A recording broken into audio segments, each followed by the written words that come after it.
Dave, welcome to the show. So happy to have you on there. Happy New Year, by the way. How are you doing? Happy New Year. Doing well. We're energized coming into 2025 and just excited to hit the ground running.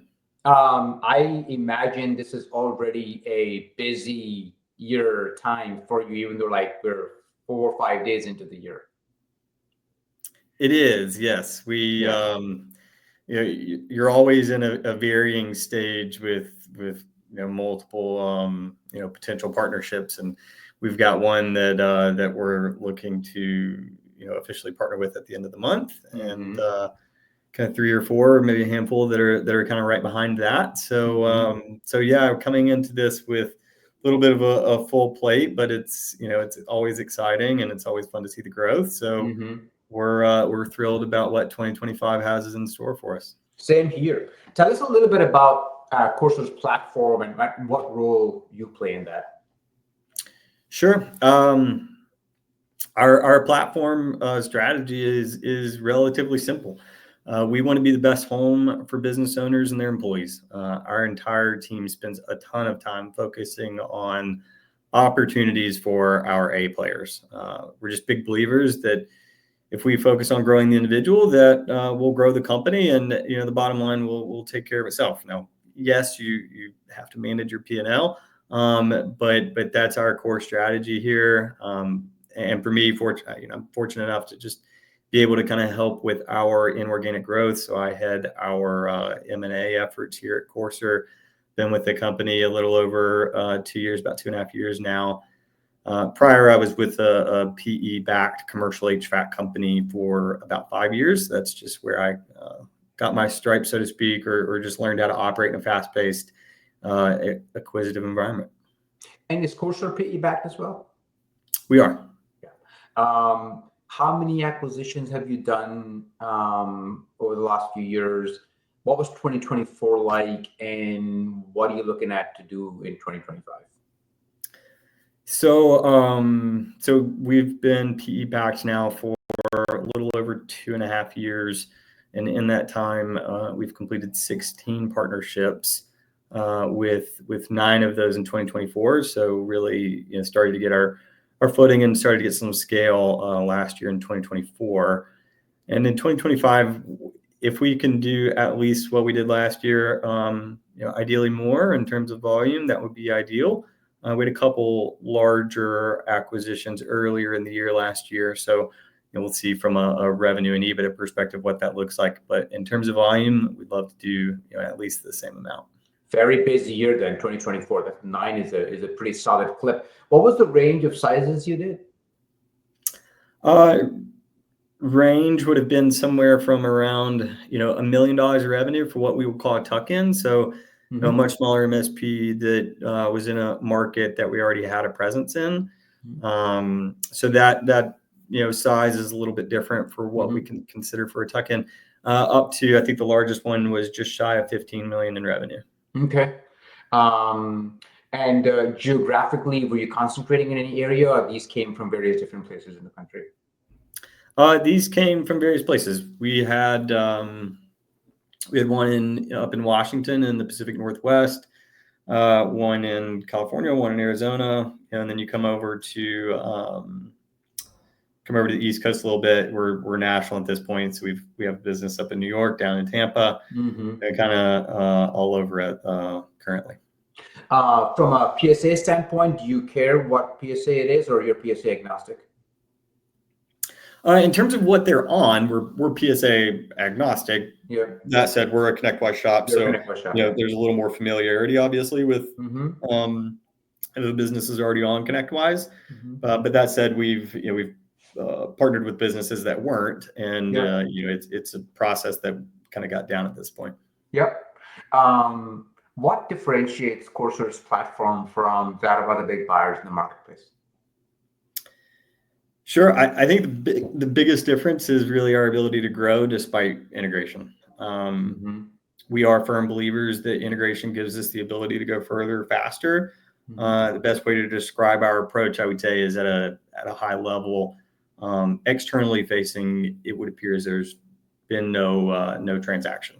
The brand name stays, the leader typically stays. We don't do customer announcements. We don't do press releases. But that said, internally facing, there's a high degree of integration. If you think about the core functions of the business, according to EOS, so back office, sales, marketing, operations, we really have a high degree of integration across all three. You asked about ConnectWise prior. We do migrate everybody to one instance of ConnectWise. There's a lot of why behind that, but I think that's our biggest differentiator, is just the ability to grow through that. One of our partners recently, who is in integration now, that's really what kind of astounded him, was just the fact that we are so committed to growth and investing in these businesses on the back end.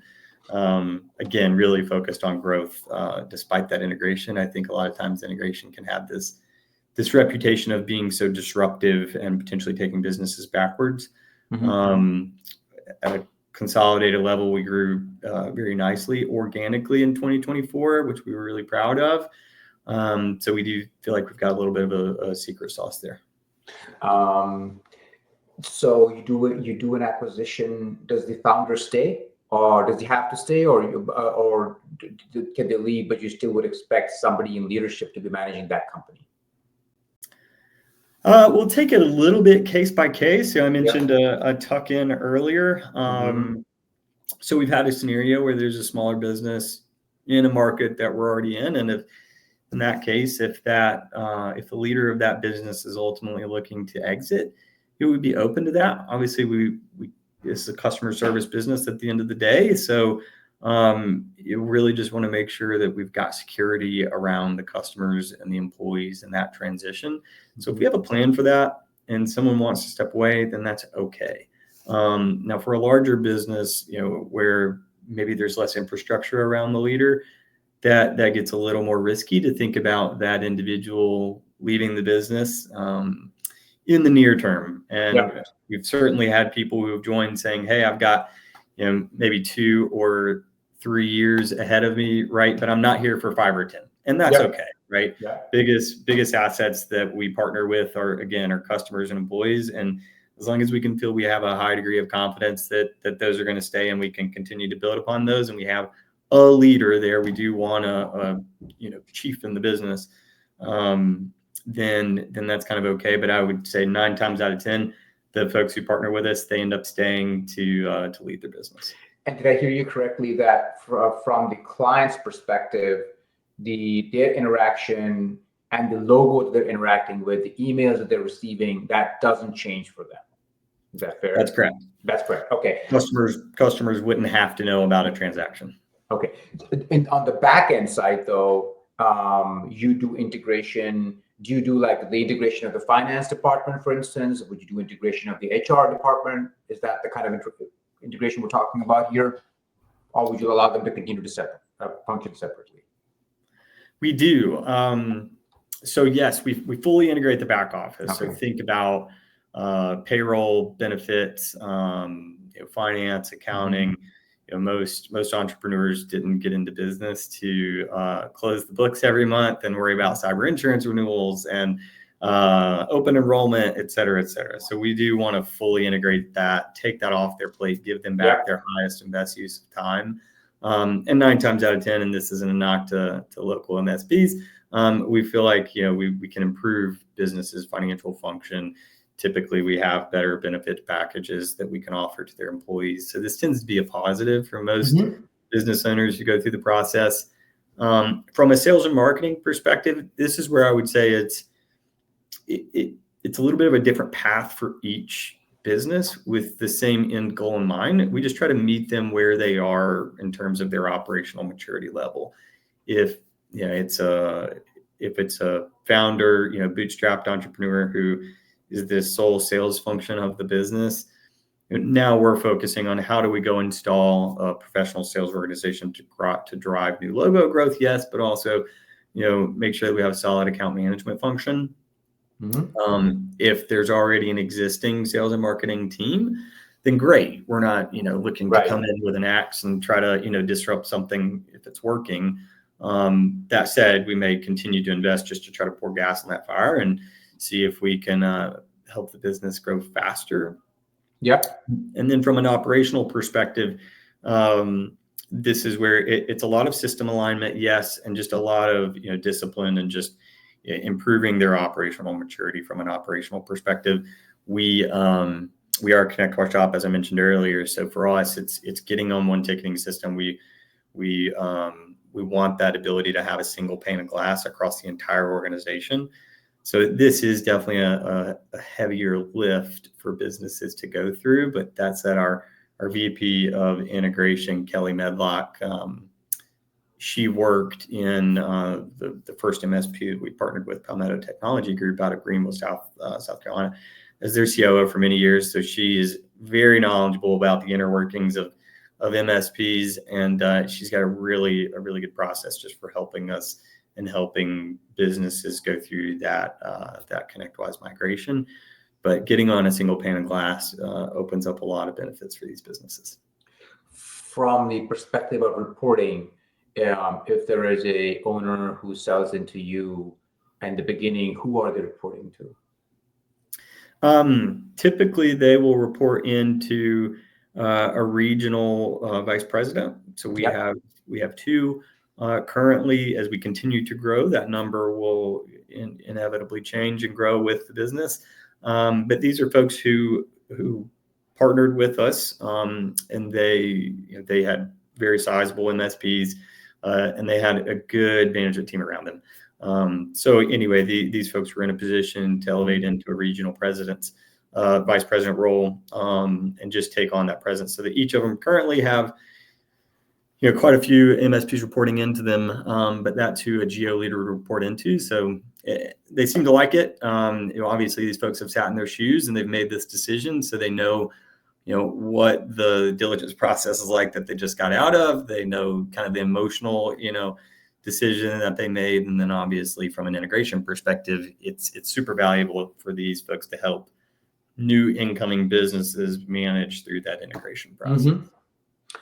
From a deal structure standpoint, Dave, cash, roll-up equity, earnouts, what are you seeing and what are you doing?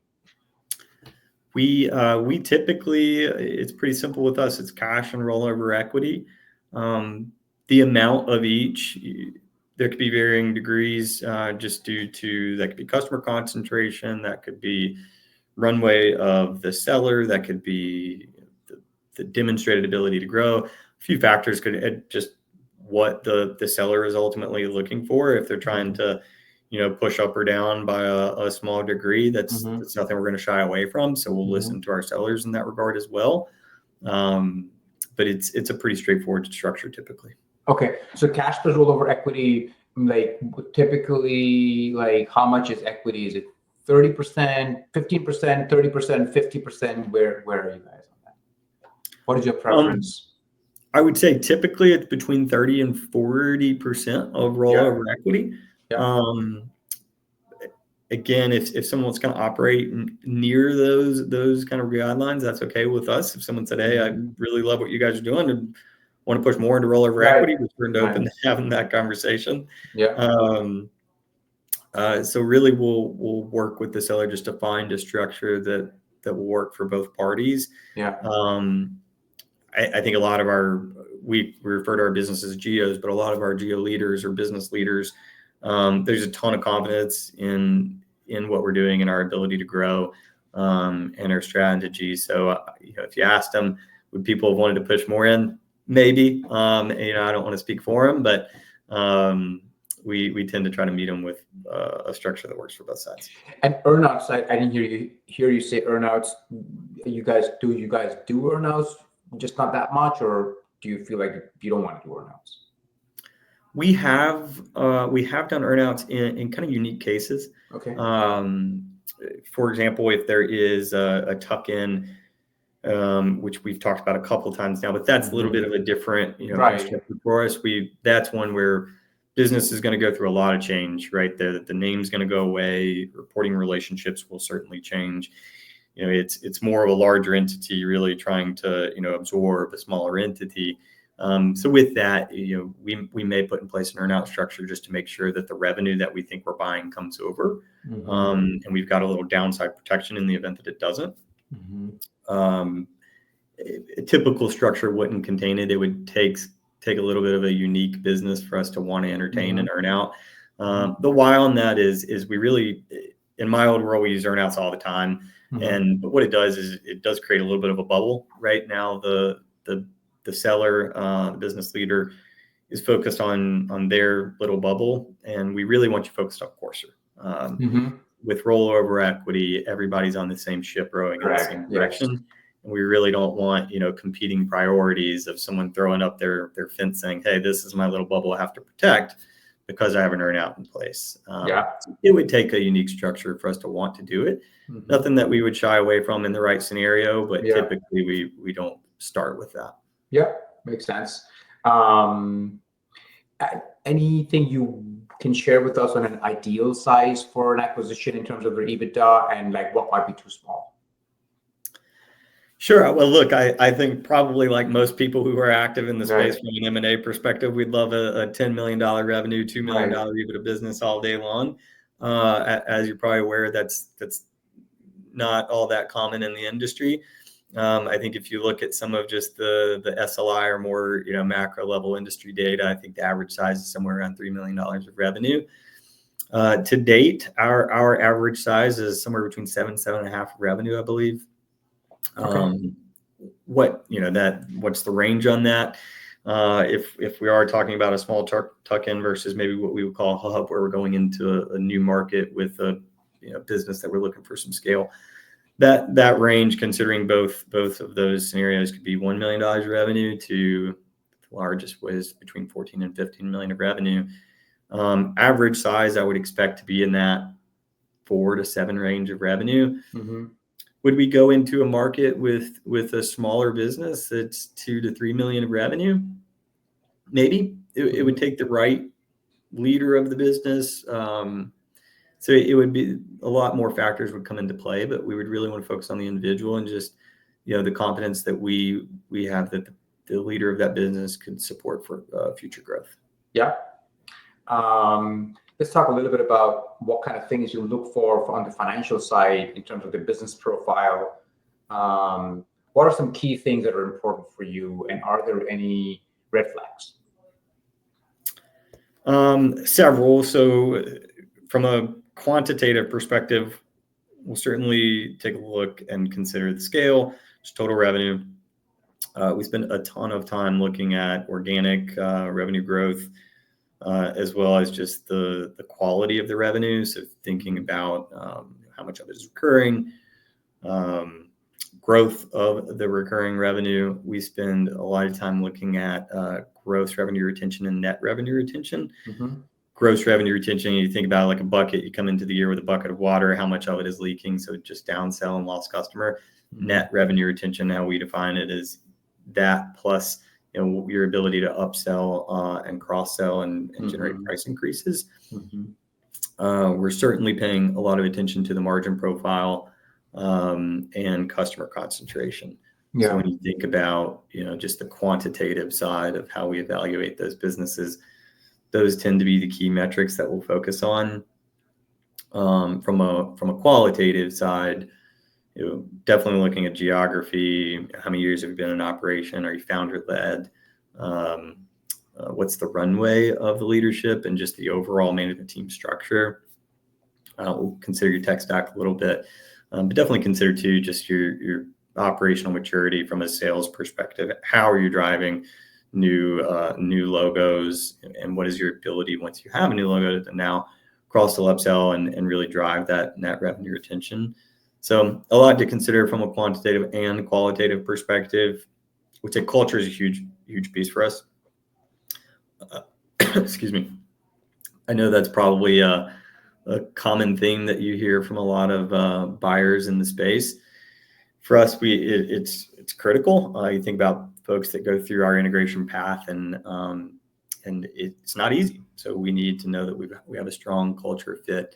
It's easy to be a good partner when times are good, but what happens when you lose that key customer, or you lose a key employee and times are a little tough? I think that's when you figure out how strong of a culture fit you really have.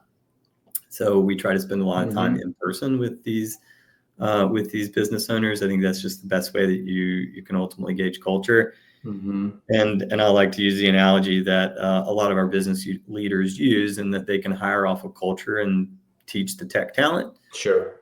We think about that a lot from an M&A perspective. If you're a good culture fit, we want you on the team, and whether that's now or sometime in the future, that's Mm-hmm. okay. Mm-hmm. But we first and foremost want to make sure that we're the right home for you and your business. And just on culture, I agree with you. Culture is so incredibly important, and I love what you said, that it's tough to teach somebody culture, but you can't teach them the technical aspects of a job. What would you think of when you would think of Courser's culture? Ooh, that's a little hard to describe, but so we have two core values. We have 5 core values. We have 2 that I would say stick out a lot for me as I think about my function and within Courser's inorganic and organic growth strategy, and that's growth minded and integrity. For me, if we're partnering with a business that just doesn't want to grow and doesn't have that DNA of being growth minded, you're likely not a fit for us. We've been fortunate in that our growth's been pretty phenomenal over the last 2.5, 3 years, and we don't have any plans of stopping. So having a growth-minded leader come into the business is huge. All of our folks are that way. Everybody is super competitive. We love that. We want that. We want more of that on the team. And integrity. As much as it's important for business owners to be able to trust the person that they're going to sell their baby to, it's equally as important for us to be able to trust that leader. If a leader comes in and at the first sign of a hard time, you're going to take the ball and go home, that's a tough thing for us to manage through. This is a customer service business, and relationships are paramount with employees and with customers. So there's an immense amount of trust that we have to place in the folks that decide to join our team. From an execution standpoint, right? How long has it typically taken you from looking at the SIM to closing the transaction? From a SIM, I would think about it a little differently, just in the sense of maybe from a letter of intent to close. Okay. That time frame for us tends to average about 75 days. If you're going to back up to a SIM, or maybe when we first get financial info from the company to a letter of intent, that really could vary, just largely dependent on how fast the seller can move. Yeah, our team can move fast, right? Right. But these folks have a business to run, and we try to be very cognizant of that. We understand that we may not be the first thing you think of when you go to bed and when you wake up in the morning. So that time frame could vary a little bit. Could vary.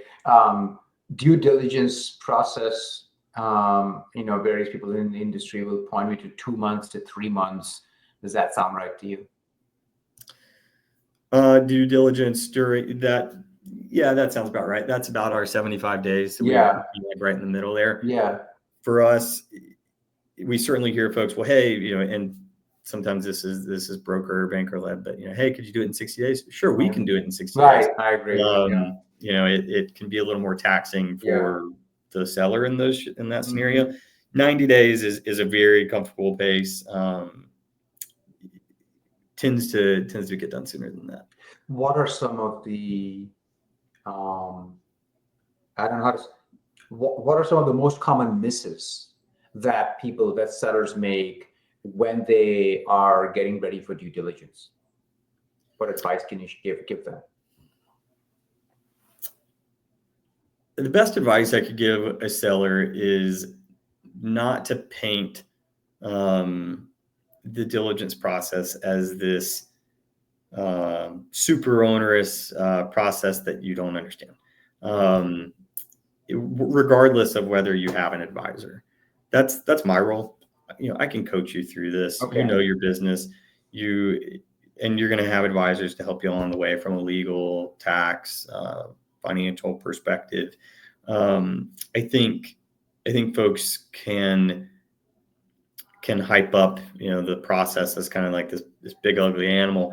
And when you get into it, you realize that, you've got an MSP who's been through this process tons of times on the other side, and we're here to help coach you through it. Okay. So if it's something that you're nervous about from a financial or legal or tax or HR or whatever the issue is, ask questions, talk to folks around the industry.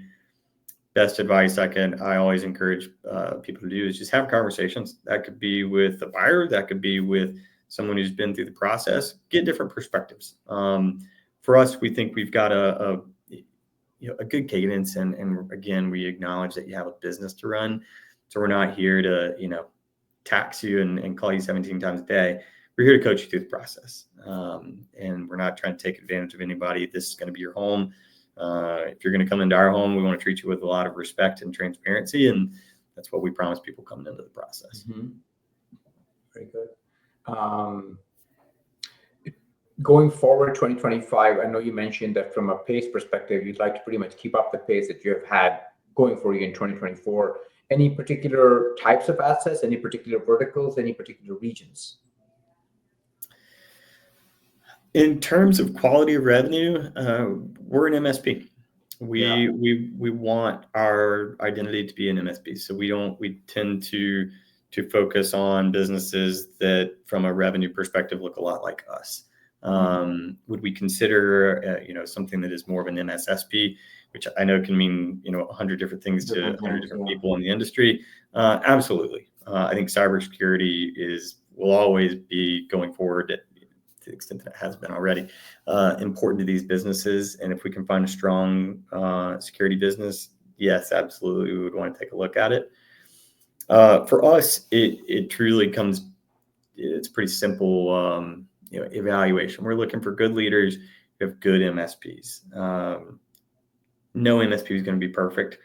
Can we help you figure out how to grow faster? Absolutely. Can we figure out how to improve your margins? Absolutely. So for us, it's more about finding the right culture fit. Mm-hmm. We can work with you, where you are in terms of your operational maturity level by different functions of the business. Mm-hmm. So will we change our strategy on that? No. In 2025, we would love to continue to find good leaders, good businesses that we can partner with and we can trust.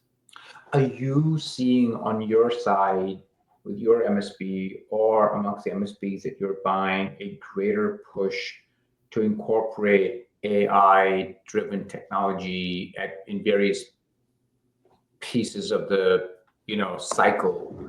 Can you shed some light on what you guys are doing on your side, what you guys are seeing?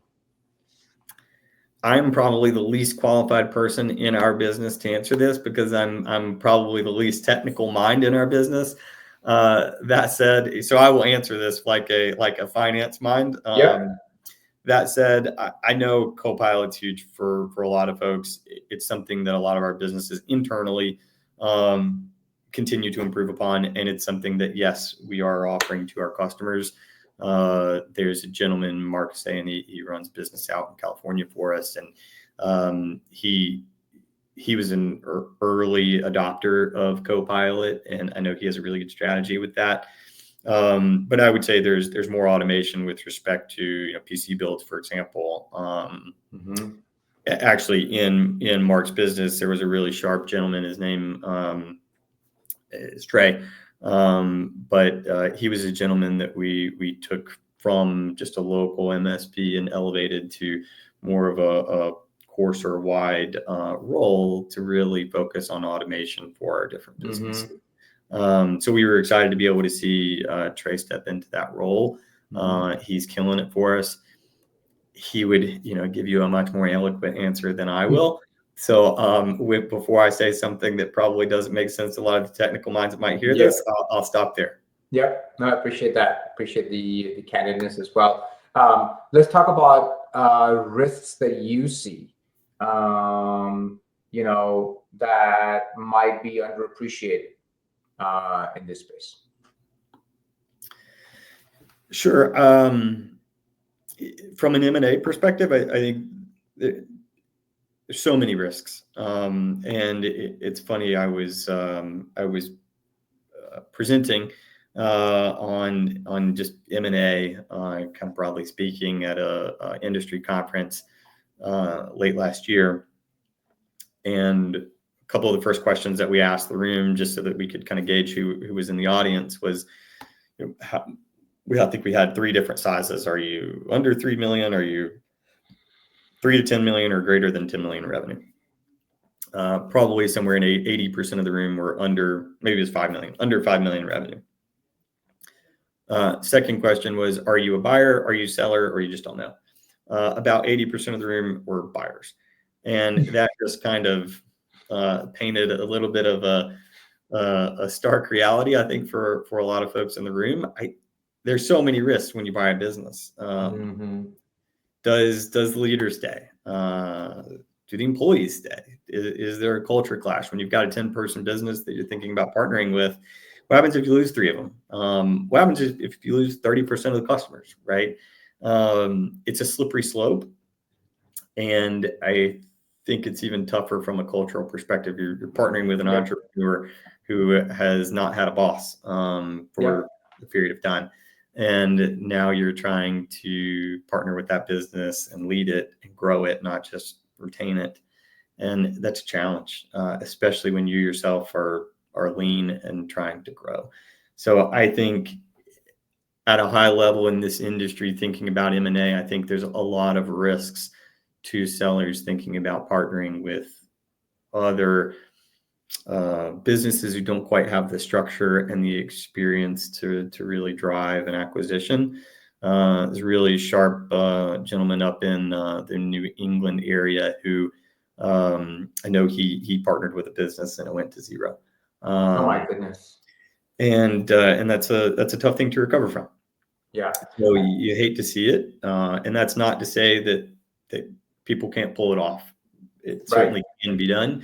I think it's just a risk that a lot of MSPs without scale and without kind of that muscle take on. And I think more times than not, it probably leads to value destruction over value creation. Mm-hmm. I appreciate your bringing that point up. I've heard very similar sentiments from other buyers as well. And I do think it's a good risk to talk about because it is a hot topic, bolt-ons in general. And I agree, probably not fully appreciated the amount of work involved in integrating another company and the risks that might be associated with it. So it's a great point to bring up. And on that note, one thing I'll say too, for folks that may be considering it, I think it's easy to think about how you're going to retain the business that you're buying, but with your team driving the integration, there certainly is a risk of how much of your business are you going to lose. Yes, you may bring that set of customers and that set of employees in, but you do run the risk of losing the business that you already have. And that's where I think the value destruction over value creation comes in. I also don't think it's really tipping the needle, so to speak, in terms of moving your multiple by much. If you're going from a $2.5 million revenue business to a $3.2 million revenue business, right? Is that really going to create that much of an impact from a multiple perspective? Probably not. Right. So I think there's a lot to consider there when you think about partnering. Yeah. What do you see over the next 3 to 4 years are some of the challenges, right, that typical MSPs away from bolt-on acquisitions are going to start running into? So here's some that I've heard people complain about, like talent retention. They worry that the talent that they will need, to be able to provide services like cybersecurity and AI expertise are just not going to be attracted to work at smaller institutions. They'll want bigger career paths. That's an example of something that other people have said. So just along those lines, what are some things that you think, and that could be something you mentioned, but that you think are sort of headwinds that MSPs are going to run into, especially the $3 to $5 million MSPs? I do think go back to what are the 2 assets that you're ultimately partnering with? It's employees and customers. I do think that that's the biggest risk as you think about the amount of the M&A activity that's going on in the space. I think talent retention and customer retention is going to be paramount. And the businesses that can pull that off at scale, I think, will differentiate themselves. Can't tell you how many of our business leaders are in peer groups with folks who have gone through a transaction, and it's not always rosy on the other side. They are losing some of their customer base, or they are having employees that are jumping ship. So I think the businesses who can pull that off and really demonstrate organic growth at scale will differentiate themselves. And I think there are some that are going to struggle with that. Yeah.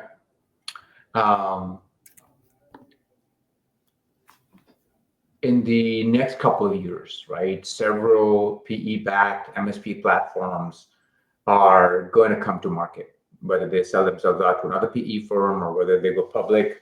And this, in many ways, would be one of the first signals the market has of the success of the strategy, right, of the roll-up strategy. What will you be looking for when that happens? I think one data point that we would love to see is just how integration is valued. You play out the evolution and going from, say, your first PE hold to your second to your third to now you're looking at a third or fourth. How much is integration valued? Thinking about being $1 billion company, maybe in that second or third hold period, how important is that to a large cap PE? How will that business be operated? Again, go back to customer and employee retention. How do you manage that if you're not integrated? I think that's going to be a challenge that can be exacerbated with scale. Relying on these local leaders can work for a period of time, right? But as you have these business owners and these entrepreneurs cycle out of the business over time, which is inevitable, people won't stay with the business forever. Who steps in to run this? How capable are those leaders to be managing a business in a decentralized platform? And I think integration helps with that because it certainly helps insulate you as you go through that journey. Yeah. Dave, thank you so much. This was a fantastic conversation. I appreciate you taking our time on a busy week right at the start of the year. Look forward to talking with you again, meeting you at one of our conferences, and maybe speaking at a conference panel together. Absolutely, Madura. It's always great to chat with you, and look forward to seeing you at one of these conferences here soon. Yep, great. Thanks, Dave. Thanks a lot. Thanks, Madura.